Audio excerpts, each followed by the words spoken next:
Hey guys, this is LC Holt, and this is my update for the week of September the 3rd, Labor Day week. I got a very, very special guest with me here today. You guys all know the strangers pray at night. Well, this is Damian, the man, Maffei. Damian, how you doing, buddy? Good, good. Thanks for having me on. How are you? I'm doing great, man. We should probably get out of the way right up front. Most of you probably know that we're both very famous serial killers. I was the lamb in You're Next, and Damian was the man in the mask in The Strangers Pray at Night.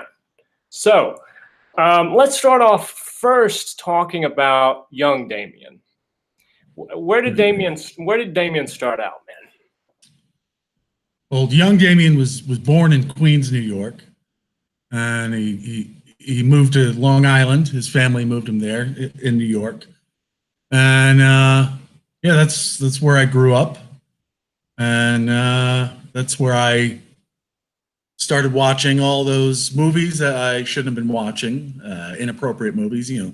Sneaking down in the middle of the night and watching HBO and Cinemax.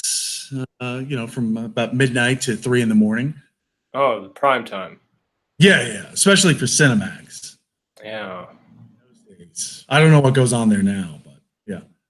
So yeah, I New York all my life.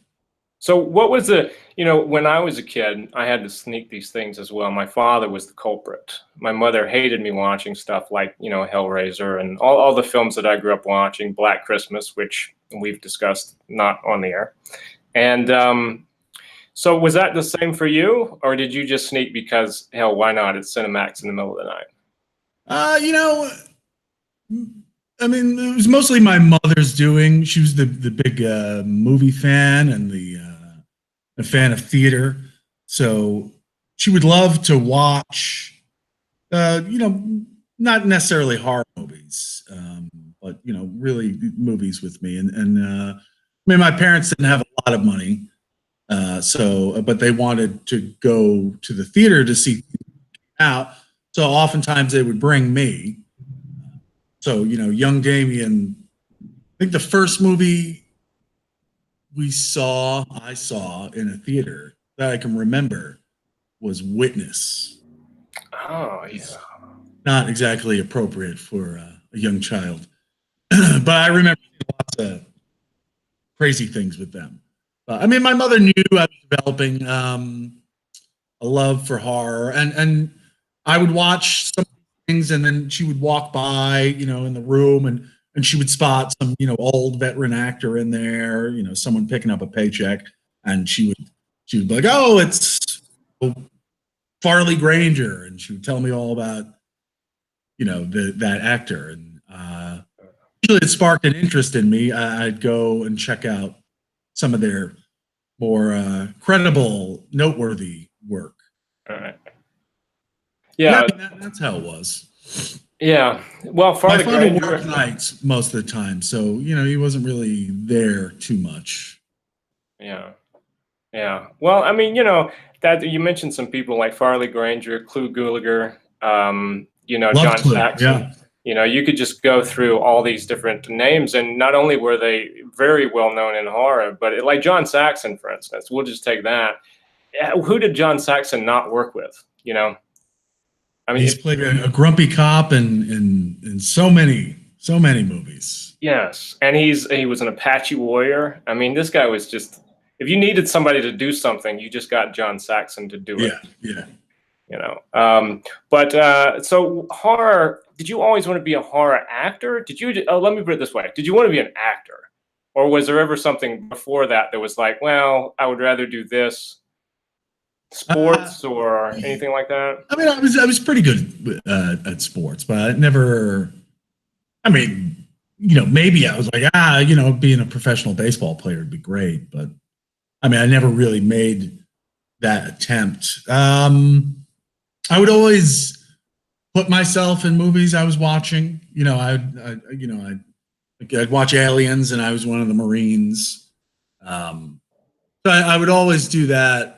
I think probably wasn't until high school that acting became sort of an option in my head.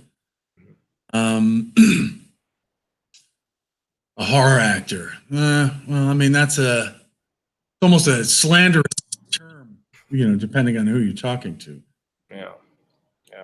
Yeah, that's right. Because Um, I never intended to be a horror actor. I just wanted to be an actor, and the horror sure. because, first off in school and, for me in college and not really high school, I didn't do shit in high school, but in college, I had, theater, and you do everything from, Right. Ibsen to Shakespeare to whatever. And then you just sort of audition and you find yourself in this world of horror. Did you do a lot of short films? Because most actors do. Like you start out and you do a bunch of student short films. Did you go that route? I didn't do that much. I mean, I was doing theater for a while there, and I did well in theater. I was in New York, so that's a good place to do it. Um, I really didn't do too many short films. You know, I mean, I did a lot of theater. A lot of good, juicy parts. But I mean, I have that love for horror, and many of my friends went on to do some things in horror, so I would, align with them. So you're getting into horror that way. And for a lot of actors, horror has always been the thing where, you can do it for no budget with no names in it, and would still find some kind of audience. So that's really why most people get their start in it. Yeah, I mean, if I'm pushing something creatively, or if I'm trying to get something started, it's usually in that genre, or the dark, Hmm. little edgy genre. But I mean, I wouldn't consider myself a horror actor. I'm not even sure really what that is. Is that like someone that can only do horror, like only good enough for horror? I mean, Yeah. I'll do other stuff, but yeah, I mean, I don't know. Yeah, I don't think that there is really such a thing as a horror actor. I could be wrong, and if I am, people can shoot me down, and that's fine. But there is just an actor. What was the I mean, first foray? just keep doing horror movies, and like don't really branch out and have success with it, Yeah, which is good for them. yeah, absolutely. Yeah. So, what was the first foray into horror? Oh man, my first official. Well, we would make Friday the 13th movies in high school, uh, which were not very good, not very good, but they were a good time and they were enjoyable. Um, so that aside, my first sort of professional adventure into horror was this movie called Nikos the Impaler. I was in acting school in New York. It was my first year, and an effects artist friend of mine is Marcus Cook. He was coming to New York, and he was going to work on this movie Nikos, and it was this. It was the first American movie done by this German splatter director named Andreas Schnaas. They were filming it on Long Island, and I was like, "Oh my god, I got to get into this! Like, you have to get me into that. Like, somehow snag me an audition." And he talked to someone there, and they were like, "Yeah, he can be in it." So I didn't have to audition, which should have been my first kind of red flag. So I wound up as a cop in that, and it's actually Ted Kagan wrote that movie, and he's gone on to write We Are Still Here and Mohawk, so he's done pretty well. So Nikos the Impaler, and Felissa Rose was in that, and I think that was her return to movies. So it's a dreadful movie. It's just absolutely terrible. But you saying that makes me want to watch Nikos the Impaler. I mean, Where can I find Nikos? Still in Long I have Island? a DVD copy of it. I've signed DVD copies of it. God So bless these it guys. is out there though, so it's out It's there. out there somewhere. It might be like might have just been that one run of it, and I don't know if they're still available or if people are. I mean, I guess you could get it somehow. Yeah. Yeah, this day and age, you can get anything, Yeah, maybe it's on YouTube. I don't know. I mean, I don't usually, I don't, recommend people try to watch movies for free. No. Everything, but maybe that one. Yeah, I started to stop doing that as soon as I got royalty checks, and I was like, oh, so this is the problem. Yeah, okay. I don't do anything. Not to say that I ever did, but I did. But anyway, so how long after Nikos the Impaler was The Strangers Pray at Night? Nikos, that was 2000. So it was a minute. 18 years. Well, between the two, you did other things. Were they horror? Mostly. What else happened there? I did. Yeah, they were mostly horror. I did this kind of neat romantic comedy called Couches. I did that in 2004.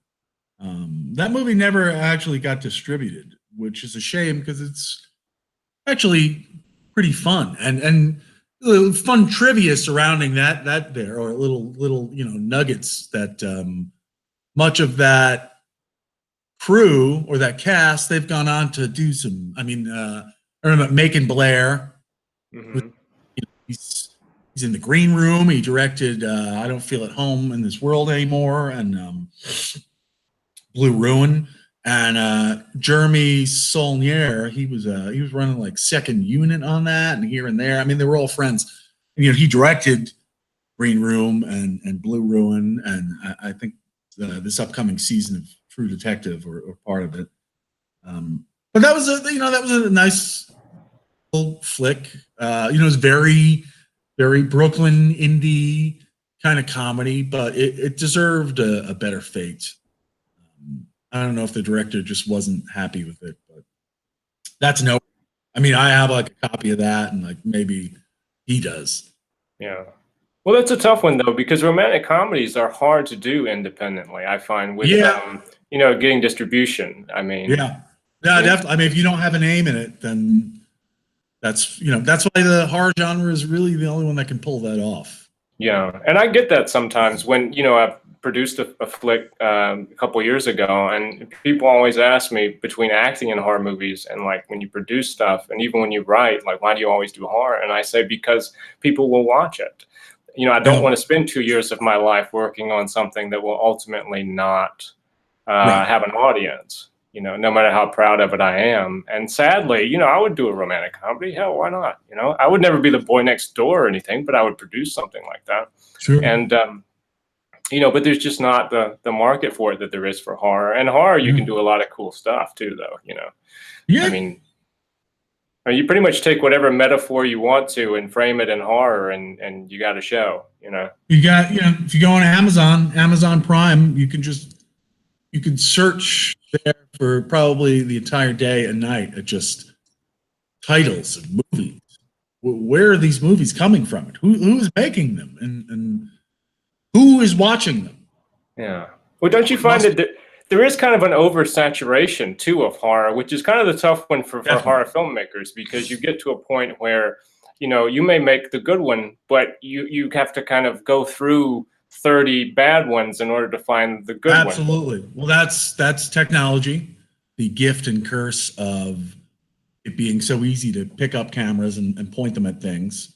And there's definitely an oversaturation, and that thing there where the going on like an Amazon Prime and looking at all these movies, it's overwhelming, and you just most of them. You read the quick thing, you're like, I can't watch this. I can't bother. But the more there is to offer, the harder it is to press play on that stuff. That's why festivals are so important. You get your movie into a festival, and then people are seeing it, and then the word of mouth spreads. But then getting your movie into a festival is not an easy thing if you don't have buddies in there and friends, and it's really unfortunate. Yeah, that's exactly right. It's very, very tough to do the festival circuit too, which you do learn after you've been in a couple of these things that it's all about networking and who Yeah. and it's not necessarily about the quality of the work, because you can go to festivals and see all kinds of stuff that's no good, but It's just a little circle jerk of people patting themselves on the back.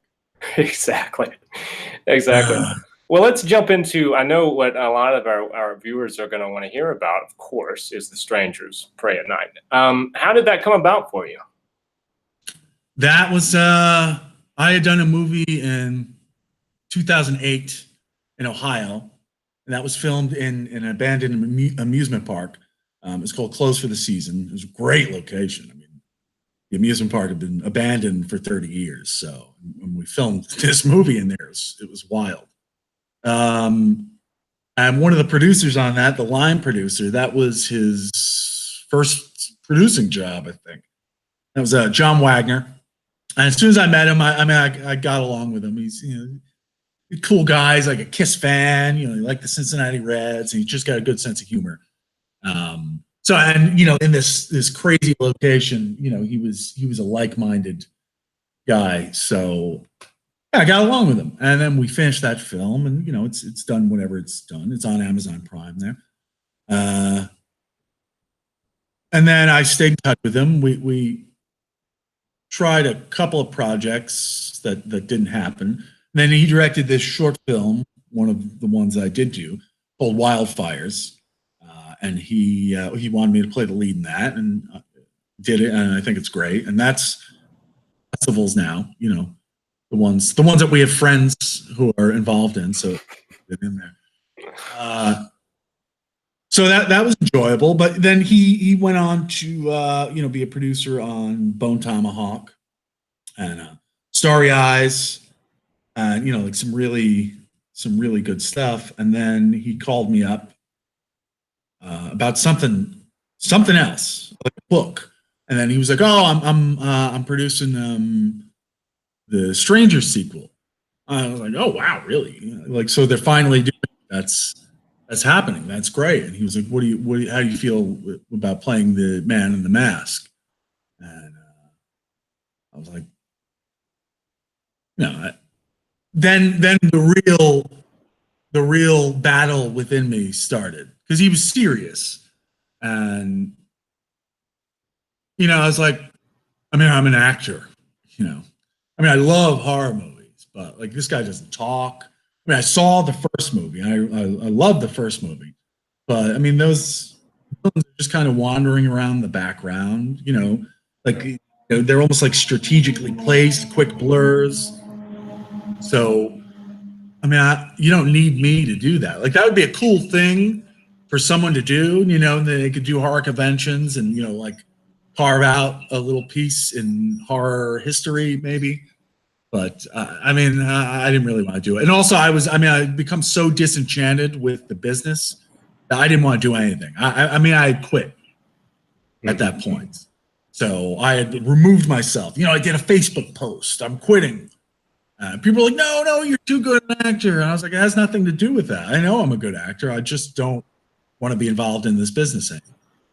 So, that was going against it. But he sent me the script, and I read it. I was like, oh, this is different than the first one. And there's some kind of cool things going on here. There's some things where I feel like I could bring something to. There's a lot of, just swinging an axe and shenanigans that you can just have fun with. But I felt that I could bring maybe something a little special to a couple of those moments. Particularly the car scene, the band scene with the father had really stuck with me. So I was like, yeah, I'll do it. So they were holding auditions at the time. So I had a Skype chat with Johannes Roberts, the director, shortly after, and then that was it. So I was going to do that. That is kind of a strange. It's a strange story, man. Because when I hear it, I go, "Wow!" Because with your next, I had quit acting as well, for a couple years actually, it's weird how these things happen because for me, it was, I did this movie that, I don't mention the name of it. It's very easy to find if you look at my IMDb, but a movie that I hated. And the experience of making it was so awful that I was just like, fuck this. Like, if this is what it is, then I don't want it.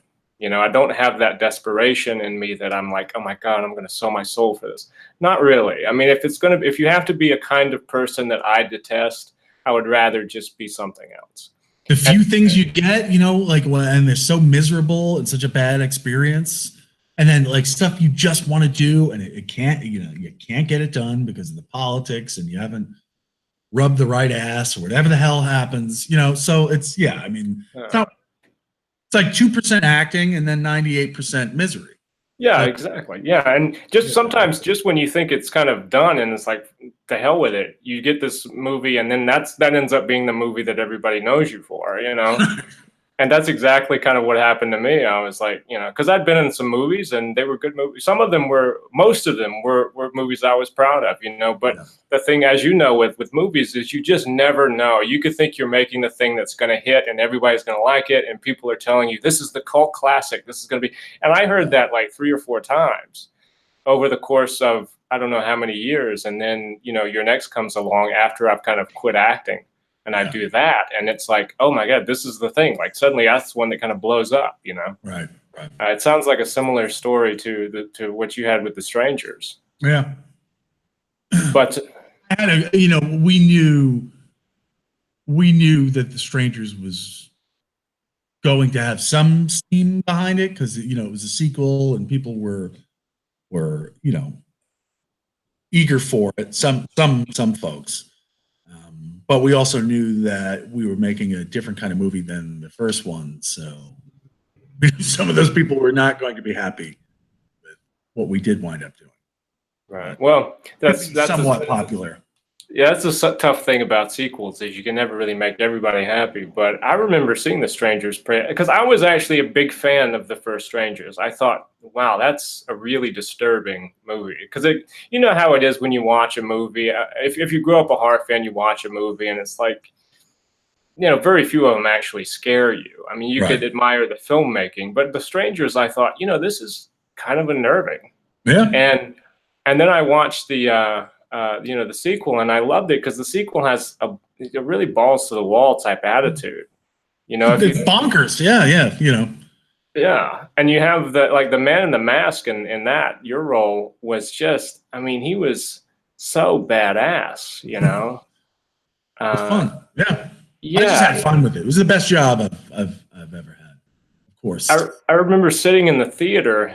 When I watched it with a friend of mine, we go to see all these horror films together, and the audience reaction to The Strangers Pray at Night was a lot of fun because inevitably you get that bit at the very end where the truck crashes and catches fire. Yeah, and you think it's over, and then spoilers, it's not. And the audience, just the reaction of that was so everybody just went, oh, sort of thing. And that's always fun when you see one of the fun things about seeing a horror movie, as a communal experience. That was wild. I had seen that in a theater, a packed theater in New York. And I was just, sitting there with everyone else. No one knew that I was in there. And that was unlike any theatrical experience I've had there. Is that the interaction from the audience, characters on screen. I mean, it was just a lot of yelling for characters to do things, and booing, and mostly at the moments, mostly it was, just they felt compelled to yell things at the screen, and it was great. I mean, it was a pretty great experience to sit there and be a part of that. Yeah, and not all movies do that. Not even all horror movies do that. So when you see that sort of a reaction, you know that you did something right. I mean, there's something going on with the filmmaking that's engaging people. Sure. I mean, Hereditary, no one was yelling at the screen, so, but that's a wonderful movie. So yeah, I mean, it's just that kind of movie, just kind of, crazy out there kind of slasher flick. Yeah. I think amongst the our viewers here, the most asked question is about deleted scenes. So, are there any deleted scenes from The Strangers that jump out in your mind? There's a few. Am I prompting that a little too much, or? There's a few. Actually, you know what? There was, they really kind of really got in there and carved it down as a movie. There was a lot of not a lot, but I mean, there were things that I did that were a little more humanizing. Really, the one that stands out is the pool scene with me and Lewis, and Lewis and I really, we were having a great time there, and he's standing over pinup, and he stands up and he shouts the thing at me, and then for a couple of seconds there, we're staring at each other, and I just kind of start huffing and puffing, and I charge at him. And in an interview somewhere, Lewis talks about that. It was like the scariest thing he witnessed on set. It was me start like my body changing and huffing and puffing at him. It's funny because it's not in the movie anymore. I mean, that they kind of carved out any kind of humanizing, behavior from my character, which is totally fine. But part of that, I think, the deleted scene I get asked the most about, and I started it because I said it to someone somewhere, and it just kind of took the pee scene. Yes, the pee scene. Which, yeah. Go ahead, please tell me about the pee scene. When I read the script, I was like, "Wow, this is pretty messed up. Like it's so." It's just so different from the rest of everything else that's going on there. And it's Bailey or Kinsey is out there, and she sees me, so I'm on foot, and she hides. She crawls underneath a trailer, and I kind of hear her, and I'm walking, and I'm like scanning the horizon. I hear something else, so I know where she is, but the audience isn't sure if I know where she is. And so it goes to her hiding underneath the trailer, and then my legs walk by. He doesn't know where she is, and then they come back. So then there's my legs standing in front of her, and I put the axe down, and I just start urinating about a half an inch from her face. And I mean, I still have given no indication that I definitely know she's there. I mean, it's up to you. Did he really just have to go, or is he being a dick? But it was it was fun. It was a funny thing to do, and filming it. I mean, it's just my legs in the shot, but like I wanted to do everything in the movie, so I'm like, I'm going to do the leg acting, and then I had this Hudson sprayer I was holding, and I'm trying to test the nozzle, get the pee stream right. So, and not get it on her face. So, I'm trying to hold my legs cool like the man in the mask would, but I'm also got this Hudson sprayer going on up here, and it was heavy. So it was just fun. But I'm not surprised it didn't make it in there. There's just something about it. I think it's a little too human. A different kind of playful than maybe the strangers are. I'd love to see it. I just want the clip. I just want them to send me the clip. So they don't have the pee scene on the DVD? Like, why wouldn't you? I don't know what goes on there with that. It was a Universal release, so I don't think studios put too much into their releases. As far as what I understand is that it doesn't make much of a difference sale-wise, whether it has the extras or not. That's what I was told. There's no commentary, and all the extras on there, I think, are stuff that Avalon Pictures had put out during, the lead up to the release. So there's nothing new on there as far as I know. There's an alternate ending, which that's another thing I get asked about a lot is there's the alternate ending on the disc, which is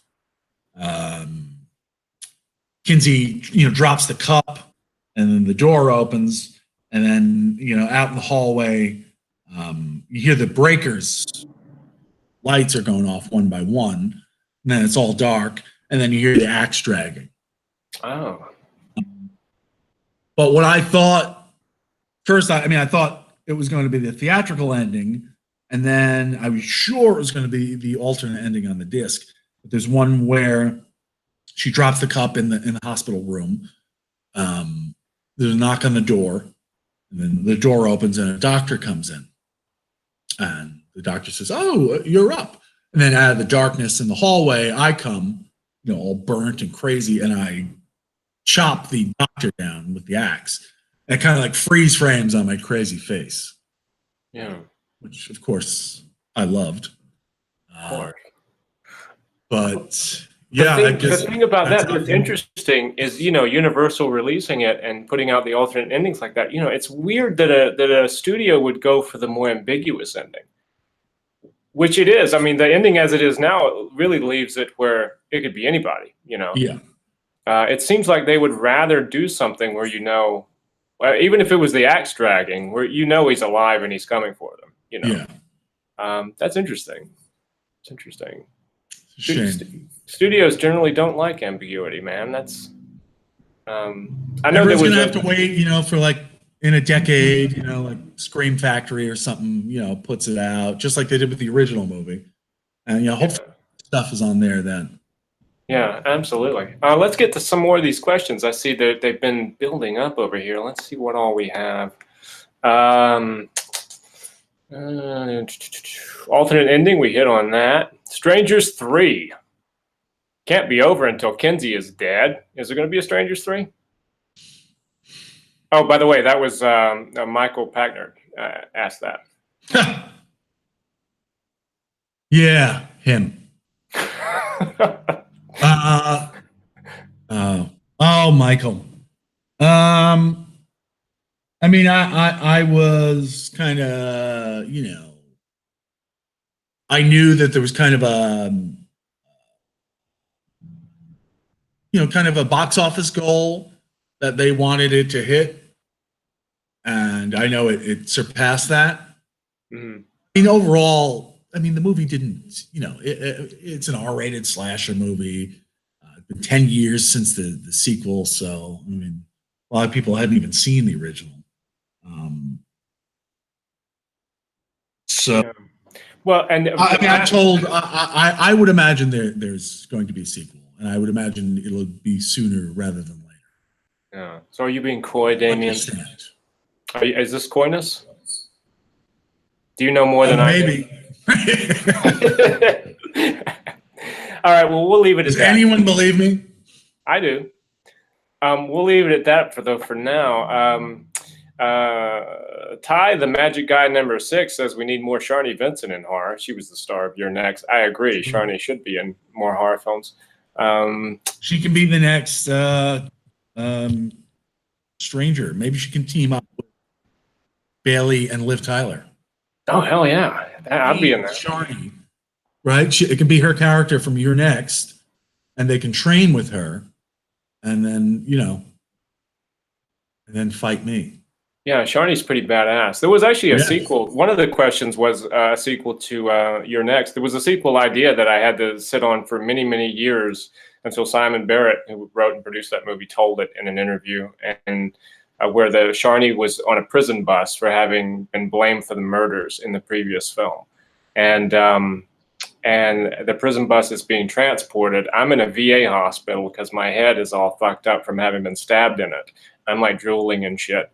But eventually what happens is you find out I've been putting on an act, and I escape, kill a bunch of people, put together another band of animals, and then we blow up the bus, flip it.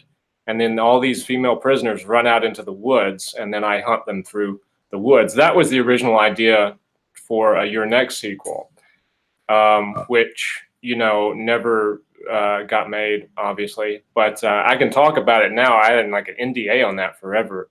Really? But when Simon said it in an interview, I was like, fuck it.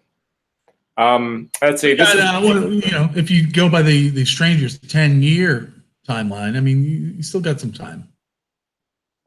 true. Yeah. We could do a crossover film like The Strangers, You're Next or something, which kind of goes into Chris F's question, which is probably not a great question to ask us, but the question is for both of us. He says, The Man in the Mask versus Your Next Mercenary, who would win? Well, I mean, I don't know. I mean, I think the answer is pretty obvious. So, next. I know everybody knows the Lamb would win. Let's see what else. Wait a minute. Michael Packner has to answer that question. Yeah, Michael, that's on you, man. Okay, what about Ty the Magic Guy has another interesting question. Any particular things you can say about Haunt, Damian? I can't say when the release date is because I don't know. I can say that Haunt is probably the most fun I've ever had doing anything. I don't know if my character from Haunt would beat the Man in the Mask in a fight, but he's definitely nastier. He's a nastier son of a bitch. He might. I feel like the Man in the Mask, just kind of, all the strangers, they just have no regard for life, including their own. And I feel like my guy from Haunt would take advantage of that. It's, if the movie that we filmed comes out, it will be gloriously and irresponsibly violent. It's a lot of fun.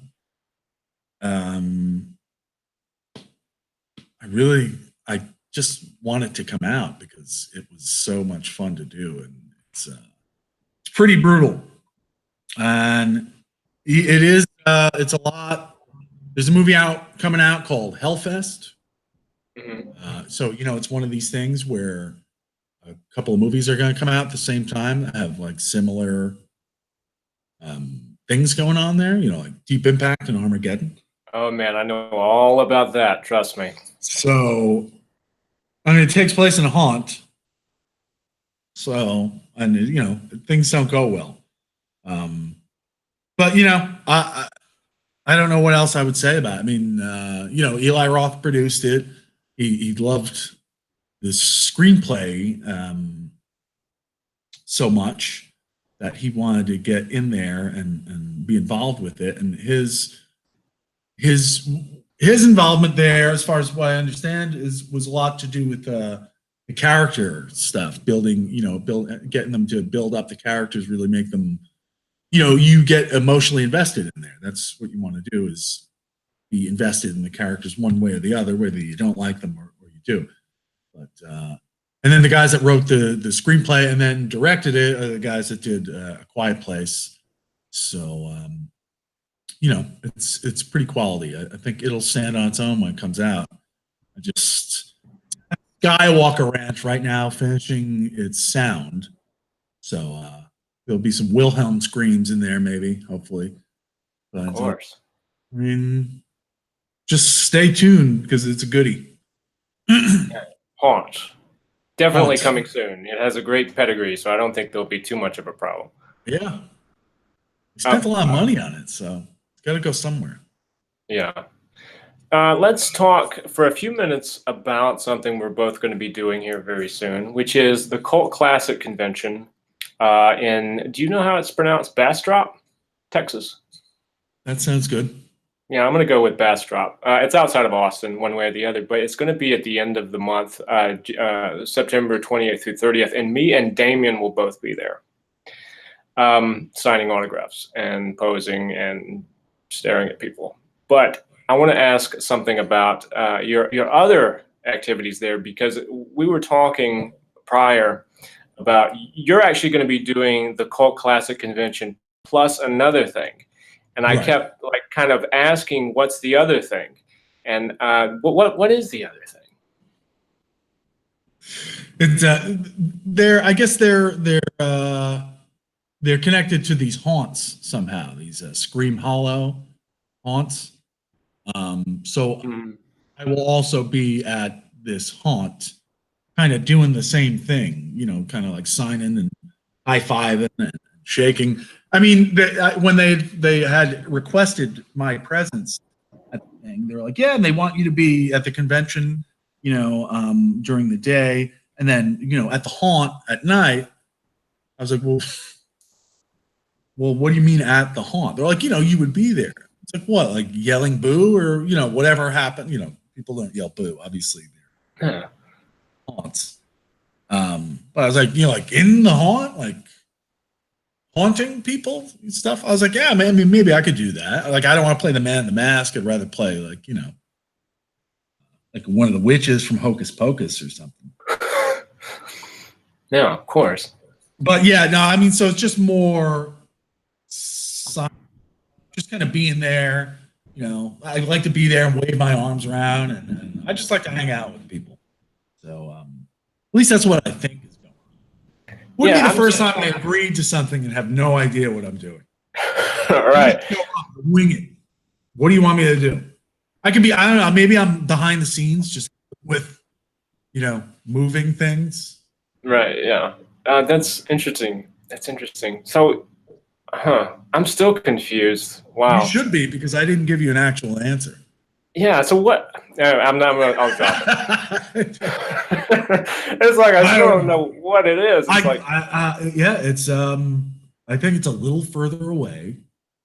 And then I will take a video of what it is I'm doing there.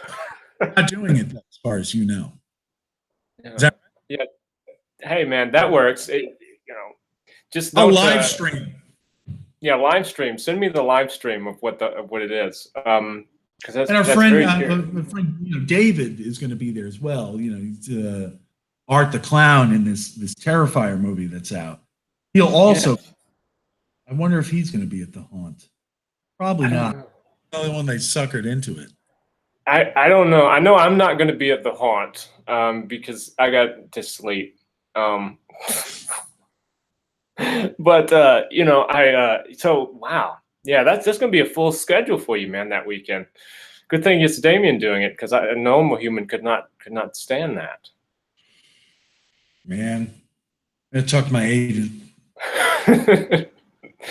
But the Cult Classic seems like it's going to be pretty fun. There'll be a lot of, you know, a lot of Texas Chainsaw people will be there. Jason Baldwin will be there, who was one of the West Memphis Three. So that should be very fascinating. I know there's a guy coming down that one of my partners in Your Next, Lane Hughes, who's going to be on the show later this month talking about the Cult Classic Convention and other things. He will be there with me, and there's a guy coming down that I haven't seen in years who's going to be shooting some sort of documentary footage around for a project that they're working on that I have nothing to do with, I don't know about, but I'm sure it'll be interesting. So it seems like it's going to be a pretty full weekend in Bastrop. If I'm wrong about the pronunciation, I apologize. Yeah, that's the way it looks. But Bastrop is actually known for being the place where the original Texas Chainsaw Massacre was shot. That's the gas station is there. And I didn't know that. That's cool. Yeah, the gas station is there. The house isn't there. The house they moved, and it's like a restaurant somewhere, but the whole house was moved. And then the in part two, the bridge that the two guys in the beginning are chainsawed on, you know? Yeah. That bridge is there in Bastrop. Well, I won't have time to visit these things because I'll be, you know, busy working in the haunt. Right. Other stuff, but I mean, if you go, you know, take pictures. Yeah, I'll send you pictures for sure. It'll be a very interesting time. I doubt I will, because as you know, with conventions, you get the view from the airport to the convention center, and then the view back to the airport, and that's essentially what your convention weekend is looking like. Pretty much. Yeah. But let's see. I think we've shot through most of these questions, and I think it's about time to start wrapping up. We've been talking for a while here. Any other future things you want to throw in there, Damian?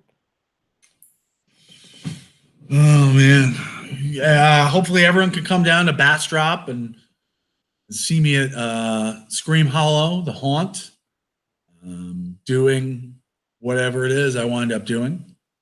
And got some cool things going on right now. A movie that I just absolutely adore as a project, and it has been with me for, I feel like, my entire life. And we're going to be firing it up later this year. It's called The Events Surrounding a Peeping Tom. I like that. It's different. It's fresh. It's really cool. It's really cool. So we're going to be doing that, and going off to shoot this movie called Nun's Curse in South Carolina in October. That's me and Philip Rose again, reunited after Nikos the Impaler. 20 years later. So hopefully we do a little better this time around, but it'd be hard not to. But yeah, that stuff. Some things.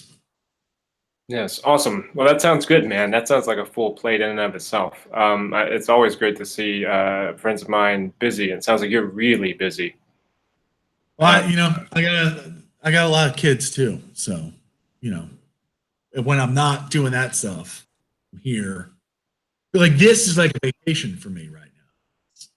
Kids are gone, so just me and the dog. Yeah. Well, we'll have to do another one of these soon and give you like more extended vacations from. I want to say though that your dog is. Can we give a shout out to Special Agent Del Cooper? Sure. You want him to make an appearance? If he's handy. I mean, you don't. Cooper. He's not in the red room.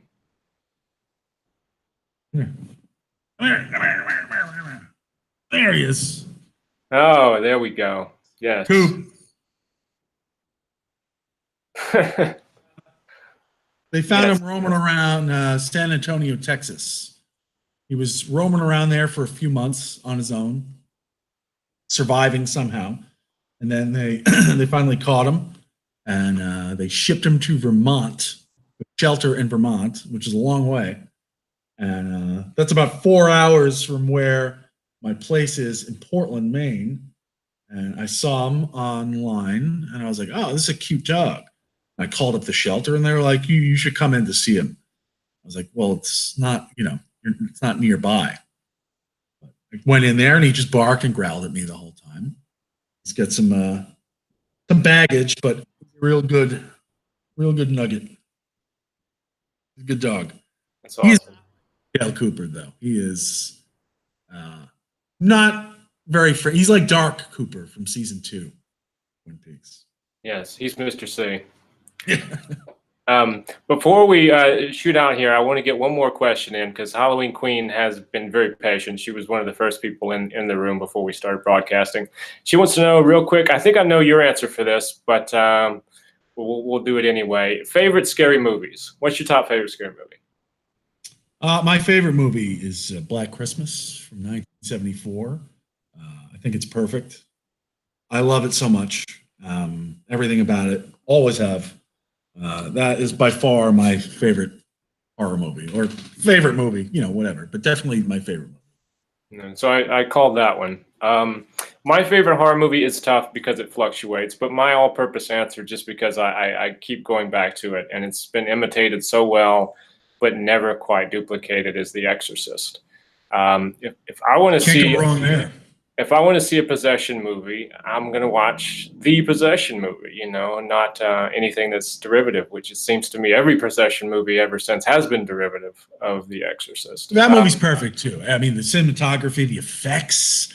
I mean, Dick Smith's effects in that movie on everything, but is the makeup he has on Max von Sydow and just the acting in it. I mean, it's a perfect movie. And you know what? If I can comment, there's a thing going on around now which people like to do. A couple people, they like to say that The Exorcist 3 is better than The Exorcist, and I like The Exorcist 3 a lot. I mean, anything with George C. Scott is pretty worthy, and he's great in that, and that movie is great, but it's not better than the original Exorcist. Like, can we not be ridiculous? I agree. I agree. The Exorcist 3, like you say, has something that I really love. It was one of those movies. That's another movie that we were talking about. Horror fans get desensitized. That was a movie Yeah. that kind of creeped me out. Like when I Sure. first Oh saw yeah, it. yeah. It's got some fantastic moments. Yeah, and it's directed so Great performances. peculiarly. You know, with Yeah. it's so unusually directed, and it kind of casts a spell. But you're right in so much as The Exorcist is The Exorcist. You know, I think I William think Peter it was the Blatty. first movie he directed, or he didn't do much. Who is that? There was Blatty? Blatty that directed the I third. think he had directed one movie before. I think he directed The Ninth Configuration, Oh, yeah, yeah, yeah, yeah. and then he directed Exorcist 3. But I think it Yeah. was just the second movie, which is pretty Yeah. impressive. You know, to have Very. such an unusual style, and just being brave enough to go with those long shots and just Yeah. holding the shot for such a long period of time. Like it's a really effective movie. We could probably just go on and on about, but one of the I get asked that a lot. Favorite horror movies. I mean, Alien. To be, that's a common answer, but it's for a good reason, and it is a horror movie. yeah. Everything's wonderful about that. Performances, just the atmosphere. Alice, Sweet Alice is one of my favorite movies of all time. I know it's a little less known, but I just love that movie so much. Yeah. Yeah, I agree. Those are really good. Peeping Tom, I must admit, Peeping Tom. it's one of the But great. I have my favorite slasher movies, and I mean, I love Friday the 13th Part 2 or Stage Fright. But I mean, are they going to crack the top 5? I'm not sure. Yeah, I don't like to answer those questions because I don't want to, disrespect movies that I truly love. Except for Black Christmas, that's number one. and I don't know if you're anything like me, but every time I try to like think of one, I can think of two or three others. Sure, So sure. it is kind of a hard question because you can name one and then feel kind of disingenuous for the fact that you can name two others too. But it would be Yeah. hard to rank them for sure. Like Burnt Offerings is another one that I like that you don't really hear about very much. Right. The Tenant, which Polanski, but yeah, I can't deny my love for The Tenant. It's definitely top 10, probably top 5. I have such a love for that movie, and he's a creepy little. I mean, the Polanski thing is unfortunate. It's also unfortunate he's the main character in it. He's very likable. yeah. He's really quite good in it, but it is what it is. I'm going to throw this one out there real quick. The Ninth Gate. I love the movie. Yeah. I think it's an underrated horror film. It definitely is underrated. Yeah, I don't know the last time I heard someone talk about that. I mean, it's a movie that, and you can go on and look up all kinds of theories about, it's one of those movies that has a cult following. They really go into it, like, thinking Dean Corso is Lucifer, and there's all kinds of things you can read out of it. But I love that flick, But I mean, obviously, I agree with you about Roman, Polanski being a bit of a. So you seem to lean more towards, like supernatural, demonic, gateway possession type stuff. I mean, that seems to be. Well, yeah, in some way, but like with possession movies, I don't watch possession movies actually because I only watch The Exorcist because I've never seen one that didn't have, a woman in a bed and she looks all fucked up. She's talking in a deep voice. She's bending backwards. It's The Exorcist, and if I want to see that, I'll watch. Just apparently demons just make people bend all over the place. Right. So, but yeah, of that, I don't really like possession movies as a rule, but I love The Exorcist. But yeah, you do make a point because you do have that sort of devil theme of the Ninth Gate, and then I also love John Carpenter's Prince of Darkness. That's an underrated one in my opinion. But I know that movie has a lot of love. I know a lot of people that just worship that flick. Yeah, that's a good one. Great cast too in that one. Yeah. But anyway, man, like I said, we could go on forever on this stuff, and we should get together sometime and just talk about movies on here. That'd be a lot of fun. Absolutely. So if you're down for that. But until then, man, I want to thank you for being on the show today. I think we got a lot a lot of cool things cleared up. We heard about the P story, this infamous P story. And just keep it going until they finally release it. Maybe they'll put it in theaters. I have a feeling. Strangers pee at night. I got a feeling that the P story will make an appearance one day, and I hope some of those alternate endings do too, because that sounds real interesting. I hope. But anyway, Damon, thanks for joining me, buddy. You got it, man. Thank you for having me on. And thank you guys. Talk movies whenever you want. Yeah, buddy, we're gonna do another one of these. It'll be a lot of fun. And as for you guys, I really want to thank you for coming. All your great questions. And tune in next week. Subscribe to the channel. There's some cool interviews coming up, and I will see you later. Have a good day. All right. Thanks.